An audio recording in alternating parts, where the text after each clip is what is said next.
अफगान तालिबान रजीम के हमले पर पाकिस्तान का ऑपरेशन गज़बुल हक जारी। सिक्योरिटी फोर्सेस की जवाबी कार्रवाई में अफगान तालिबान की मुतादिद पोस्टें तबाह। 30 अफगान तालिबान मारे गए। अफगान तालिबान चौकियां छोड़कर भाग गए। सिक्योरिटी फोर्सेस की बर्वक्त कार्रवाई से तालिबान के क्वाडकॉप्टर्स गिरा दिए गए। फोर्सेस तालिबान की पोस्टों को ड्रोन से चुन चुन कर निशाना बना रही है। पाकिस्तान की छोटे और बड़े हथियारों से गोलाबारी जारी। पाक अफगान सरहद पर तालिबान रजीम ने बिला इश्तियाल कार्रवाई की। खैबर पख्तूनख्वा में सरहद पार से मुतादिद मकामात पर फायरिंग। पाक फौज ने अफगान तालिबान रजीम को मुंह तोड़ और भरपूर जवाब दिया। वजारत इत्तलात का कहना है इब्तिदाई इत्तलात के मुताबिक अफगान तालिबान को भारी जानी माली नुकसान हुआ। अफगान साइड पर कई चौकियों और उनके आलात को मलियामेट कर दिया। अफगान तालिबान रजीम को चित्राल, खैबर, मोहम्मद कुरम और बाजोड़ सेक्टर में भरपूर जवाब दिया। पाकिस्तान अपनी इलाकाई सालमियत पर कोई समझौता नहीं करेगा। सिक्योरिटी जराये के मुताबिक चित्राल सेक्टर पर अफगान तालिबान की चेक पोस्ट को तबाह कर दिया गया। बाजोड़ में अफगानिस्तान की 2 चौकियां तबाह कर दी गईं।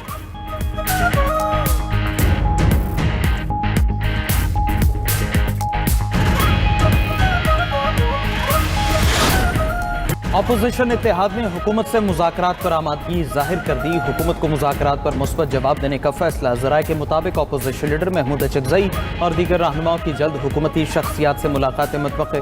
अपोजिशन इत्तेहाद का बानी पीटीआई को शिफा अस्पताल मुंतकिल करने का मुतालबा।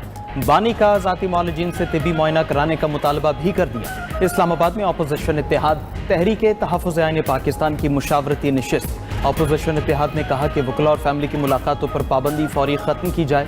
बानी पीटीआई को नाहक कैद किया गया, उन्हें रिहा किया जाए। बानी की सेहत पर मुजरिमाना गफलत न बरती जाए। सियासी बहरान से मुल्की हालात मजीद खतरनाक होंगे। अपोजिशन इत्तेहाद का मुल्क में बढ़ती दहशतगर्दी पर तशवीश का इजहार।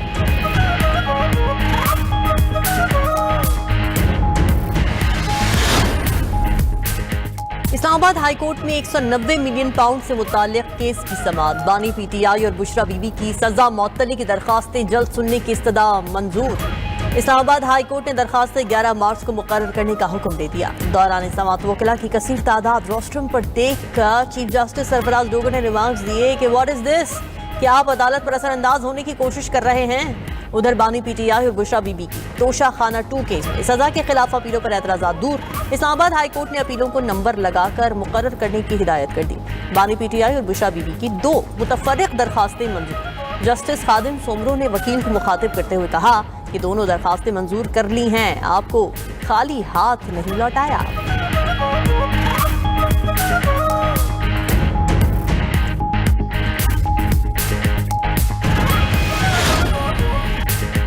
बानी पीटीआई के मुकदमात में मजीद ताखीर काबिल कबूल नहीं। बुशरा बीबी खातून है, रमजान में उन्हें रिलीफ मिलना चाहिए। सेक्रेटरी जनरल पीटीआई सलमान अकरम राजा की मीडिया से गुफ्तगू।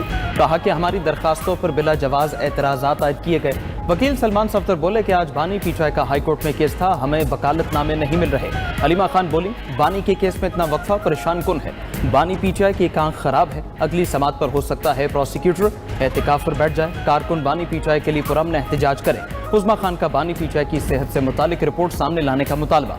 कहा कि बानी पीटीआई की सेहत पर सियासत न की जाए।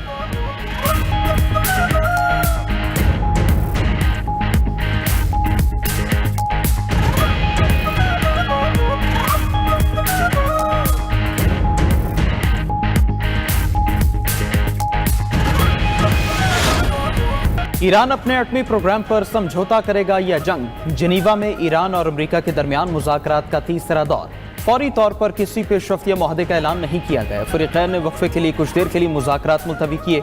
ओमान की सालसी में बिलवास्ता मुज़ाकरात 3 घंटे तक जारी रहे। ईरानी हुकाम माहदे को हतमी शक्ल देने के लिए तैयार। ईरान ने सालिसों के जरिए माहदे का मुसवदा अमरीका को दे दिया। ईरान की 7 साल तक यूरेनियम की अफजोदगी मुअत्तल करने की तजवीज़। अमरीका ने एटमी प्रोग्राम 10 साल तक मुअत्तल करने का मुतालबा किया। यूरेनियम की अफजोदगी 60% से 3.6% तक करने की पेशकश। ताहम ईरान ने यूरेनियम बैरून मुल्क मुंतकिल करने से इनकार कर दिया।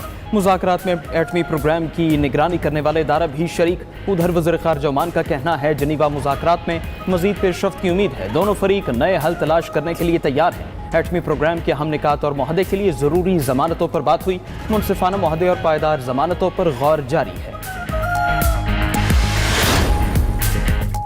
शवाहिद मौजूद हैं कि ईरान एटमी हथियार बनाने की कोशिश कर रहा है। अमरीकी नायब सदर जेडी वेंस कहते हैं कि अमरीकी हमले के बाद ईरान ने अपना एटमी प्रोग्राम दोबारा शुरू कर दिया। अमेरिका ईरान को किसी सूरत एटमी हथियार बनाने की इजाजत नहीं देगा। सदर ट्रंप चाहते हैं सिफारती हल तलाश किया जा सके। अमेरिका के पास दीगर ऑप्शंस भी मेज पर मौजूद हैं। उधर अमेरिकी वज़ीर ख़ारिजा मार्को रूबियो का कहना है कि मुज़ाकरात में पेशरफ्त हुई तो मिसाइल प्रोग्राम पर भी बात होगी। ईरान के पास खतरनाक बैलिस्टिक मिसाइल मौजूद हैं। ईरान एक दिन ऐसे हथियार बना लेगा जो अमेरिका तक पहुंच जाएंगे। उधर अमेरिका का सबसे बड़ा और जदीद तरीन बहरी बेड़ा जेरल्ड आर फोर्ड यूनान से रवाना हो गया। जहाज जजीरा क्रेट पर मुख्तसर क़याम के बाद मशरिक़ वुस्ता के लिए निकला है।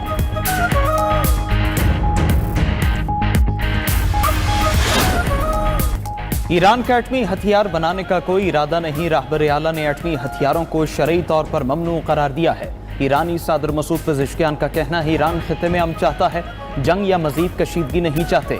ईरान के सेक्रेटरी दिफाई काउंसिल अली शमखानी ने कहा कि मुज़ाकरात का बुनियादी मकसद ईरान को एटमी हथियार बनाने से रोकना है।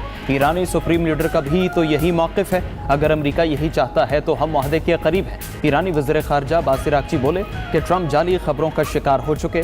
हम अमेरिका तक पहुँचने वाले हथियार तैयार नहीं कर रहे। हमारी ख्वाहिश जंग रोकने की है।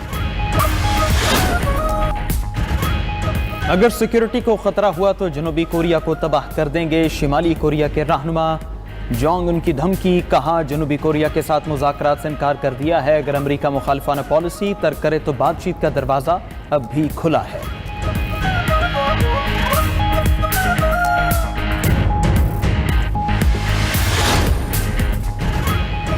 अमेरिका में शदीद बर्फानी तूफान का राज। बर्फानी तूफान की वजह से हजारों परवाजें मनसूख, एयरपोर्ट्स बंद कर दिए गए। कई इलाकों में 2 से 2.5 फुट तक बर्फ जमा।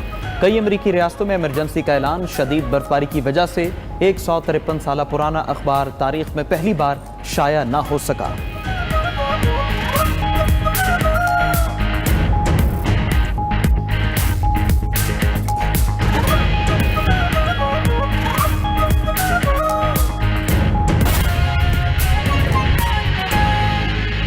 बार बार बड़ी कोशिश की गई कि मुज़ाकरात के अमल से ये मामला हल किया जाए, मगर हमने देखा चाहे वो दोहा में मुज़ाकरात हों, इस्तांबुल में मुज़ाकरात हों, उससे बहुत पहले दोहा अकॉर्ड्स में भी जो अफगान तालिबान रेजीम ने 2020 में गालिबन इन राइटिंग कहा था कि वो अपनी सरजमीन को दहशतगर्दी के लिए इस्तेमाल नहीं होने देगी, मगर हमने देखा कि बार बार न सिर्फ अफगान तालिबान रेजीम ने अपनी सरजमीन को दहशतगर्दी के लिए इस्तेमाल होने दिया पाकिस्तान के खिलाफ, बल्कि उसकी सहूलतकारी की। तो देखिए ये तो हरगिज ये काबिल कबूल नहीं हो सकता, और इसलिए अपने दिफा के लिए पाकिस्तान को जिस हद तक जाना पड़ेगा वो जाएगी, और इंशाल्लाह हमेशा की तरह इस जंग में भी हमारी अफवाज और हमारी कौम, हमारा मुल्क सुरखरू होगा।